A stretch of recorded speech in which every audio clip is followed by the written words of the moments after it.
ngay kanin enter doon. So pakat appointment. So pakat check in enter kaya in new building ah. So pakat appointment kan si Aizawl pahni nang kanya Dr. Hila Chulawa. So pakata chudo na Dr. Zosang pui gaini mo. So karai lawan niya ha. 11 na. At chudo na minute nga la uma chuan ipahni na kanya ko soy to kakatsu. Siam fel to a chuan hak me ka. Hemi zo hian khoi amani kala kalon. Lo en ze lang. Hey Ebenezer nung view. Dakar khat kan hak to Dr. Hi alo la seng thei lo war ta raw nan tia. Ne to lut tok mi nga thei lo zia. Mi nga thei lo nen. Cho nên mình lo khi thản mua din thản mua khan ya mo. Anh em. Oni. Chan là mình din thả kanan ti ven ho. Ani manager. Anh sak bel don ani man khu lai ve la khan. E khu lai khu pai khat mo na. An ba siam chave. E manager ve kani karing hen ho song he. Lain zau do. Aron sur de he. Doktor lau lut to. Mami lut cha a. Pahina kanya. So pahilem nit nga. Doktor mo zaw ultrasound door nga kay me kanito na yan. So pahilit nit nga la rilaw dewa wala sur lahan law. So tam to over lawa. Ang clean top turoy nen tiri. An lun vak law ni he. Kaya milan strict dewa kan mani he mo. Unda ngayon khawp may masing afay thiam nem cross lang liya kan kal doon second floor gym new building ah. Na hian doctor ultrasound result mo turin kang hagme ka ki han deuh to a. Cham thil kan e don new building ah khan. Hik e don ke cha. An menu hikim tok thimpu indem azol ho no hian e to ya ha hik e jo kan. Ani top ini. Enti kan zo fela hei phone call lo luta. Mangaya para zo kalau dia. Seron dia nga thilam dor kan ya andi nga nya min kal pui ro ti ka to bakal kawaso mangin milaw call no main dor ching na law ho nya. Seron dia nga ka ba wal mangaya ti in hi ka mo zo thot lo. Lo tlan thala aja kitlan tha. Kapuzo yawan ni Ziza na niya hey ganing komba ang si ay konvengi mga pastor biang fan ani don ta ni itsu love vlog lu in palem love vlog lu in palem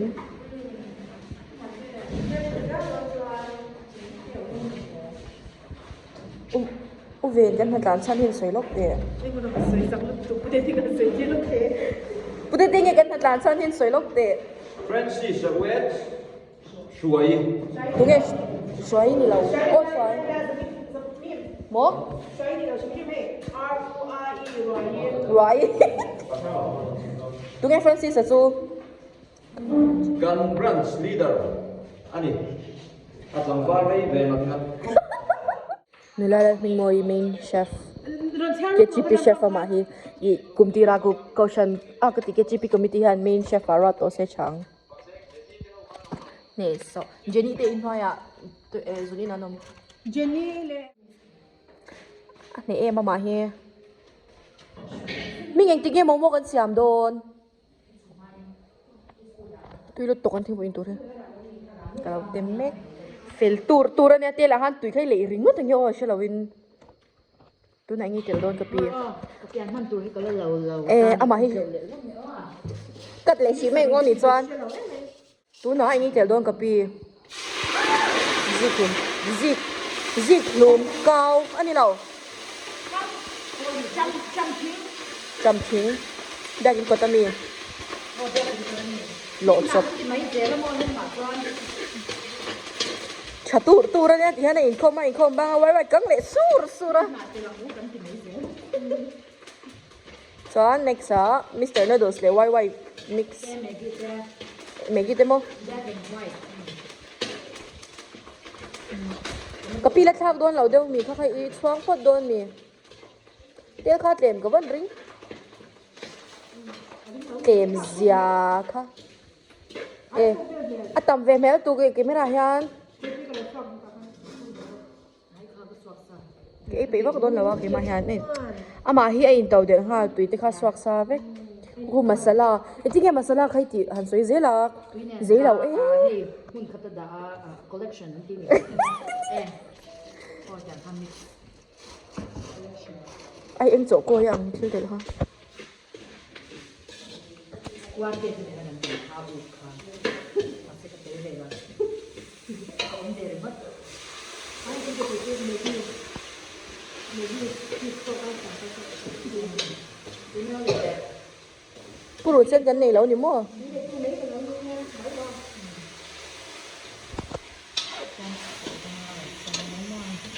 Alo, so sit nó. ni powder ka name ka siya Có cái rô nghe. Nếu capital branch thì cho cái túi chỉ nó đâu mà. Yang tí cần lấy mấy lầu thì han cái này cần sạc thấp mấy nị số cần thật lang cái gì đi nào hian. Can't pay for mấy. Túi tiền bé khá đủ xe ô hay. chili powder Phủa mấy à thuộc phủa mấy chỗ cả.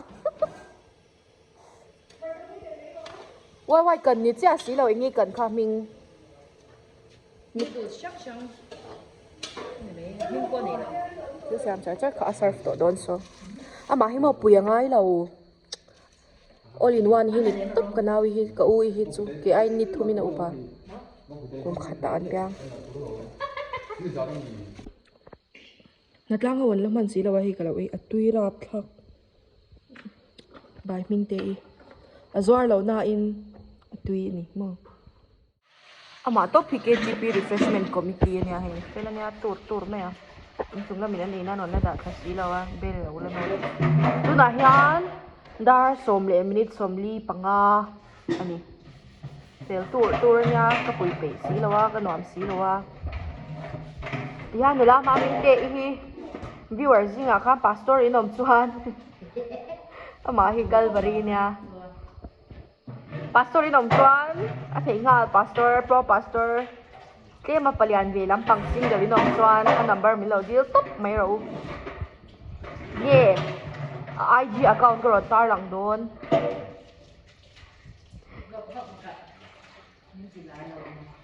là lâu thì lâu top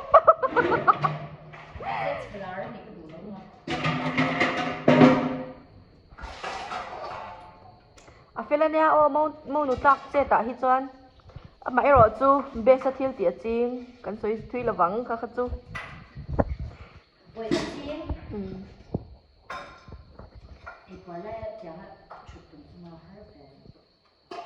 phun mồi là chết mồi bốc cái mồi mà hi phun mồi chú mấy ai rồi cho nó chập pian thùng bốc xia một lạc zeli som in washing machine rồi lấy rồi bui mình chôm đầm chú in rồi in bèn cho nó tộc mấy pha là sinh thể duy ôi cái gì nha tụi mình có một chút choạc ôm đó rồi kim là hơi lốc tệ why nấu thum ấy kha plate thum bò thì là nấu thum ấy xong bắt khát liền minute đủ cái này ha khen cần xíu dầu cái cần hồ lên này xí tôi nói choán mà bây giờ thì sak lại cái make gì là nha kan lo to ama se kan la hong lo so machine ding amo ka vati an thing zai na so an thi lampang view ki ma bok le vele mi tu na hian passport siam turin appointment la so ma changa som le linga thleng kania ma se document ka lo king kim lova chuan he tu na hian ra in min nan me ka ka kal tum na po ka kal the don lo ni na lang khop mai ra hi so na sap khop me he ka hu vek cái nấm với cái này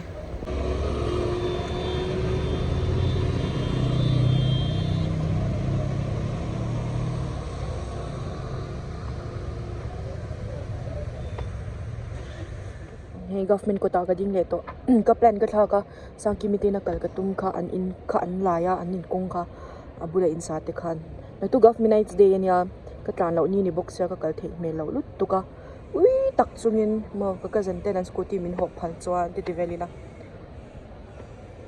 ka ngai tho the school hi chu akal like ka kalchin like ka chon ki enjoy lo chu tiangin ma seng kan han chwa san hi angai la han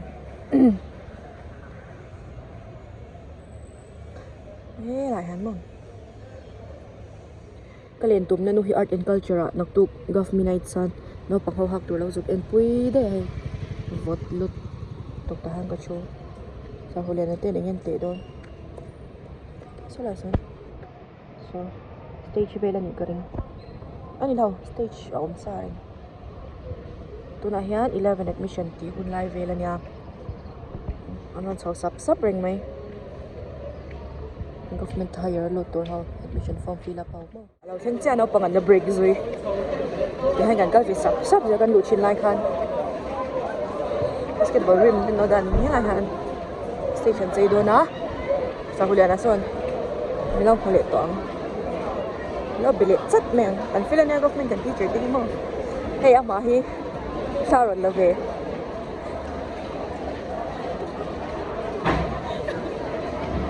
goal check ki nom thei te mi na he football te mo basketball ten khel chi mo kan football an khel chi nan khal to lo na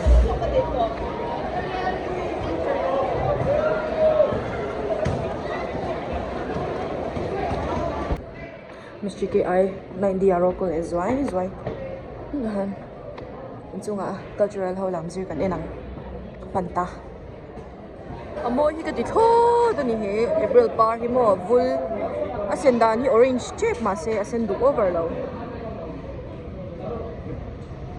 lai puitlang chan mari ram hyun lalang phai bu sang ao chan chom pui zema bok len ti ren kum ni chung kha ka view khani be china no mania avot vo inanga hi chona vot thei lut tuk thingkung hi tama government high school culture cup nak tu Govemiknights day an lam dona first session a music culture cup lama in NJT ni hi student hui kan junior te thawin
over jing ka du aina soi jeron kan man sia anwani jero crew ho dan mo to comment vel chu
hian sei tro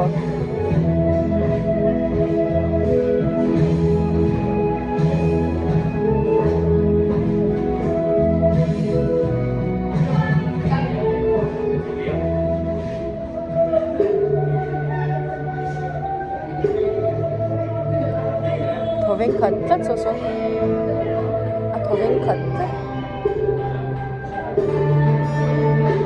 ga pa le lal no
Hey dar thomari chep government ti dan ngai te te in ang tu ka an hun man na toran siam sin sa 5 vel 3:30 thing an tas to not 2:45 kan to a ngai kan thok ba mo zia government na chuan mo chapia na nga mizo nam thom shang shang an hadona how big an nei don lawa court sei le pwan sei chau ni lawin mo enge mo ni gang de de so anal don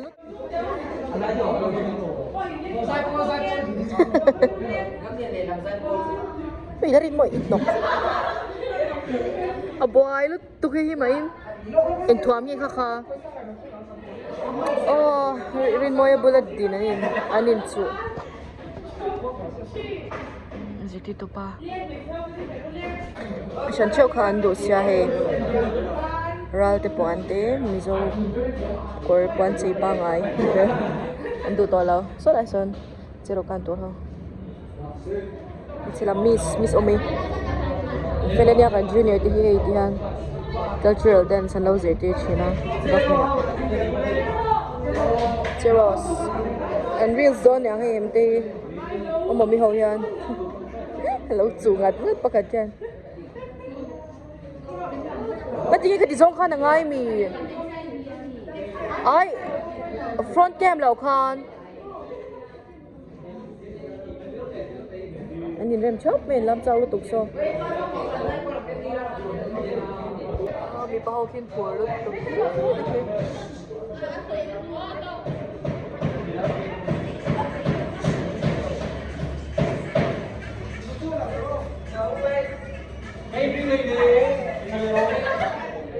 Mami nan kitina nail polish na yama check don iso so din tar ti chat me se ho nail polish no ka at GC lawa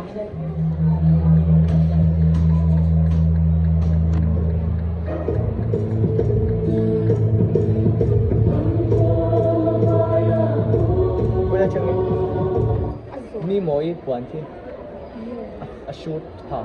Mi moi pon so chi ro. Ai asir ki Sir ki atlang sir ki lo, atlang sir ki asoi ki. Han siam chat sak lok de. Ziti tu den sei non.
Nui lo.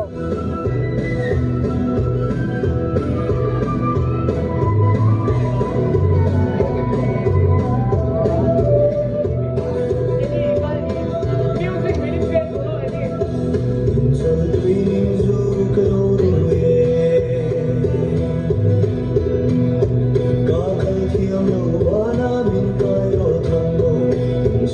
good no any.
Ipai ini ah.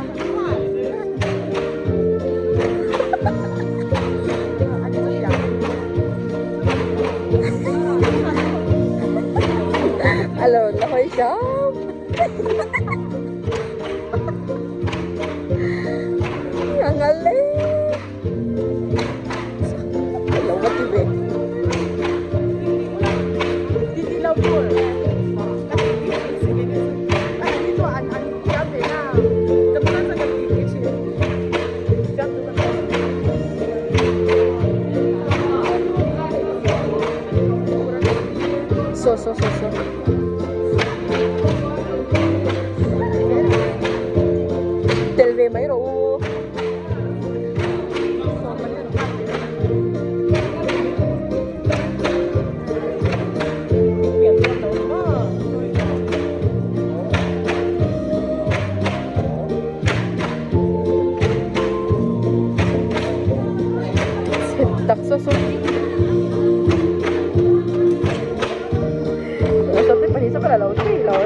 Jai kakal hei, tlani tla tuwa. Moi lu tuwa ka ding ringot. Zoom zoom.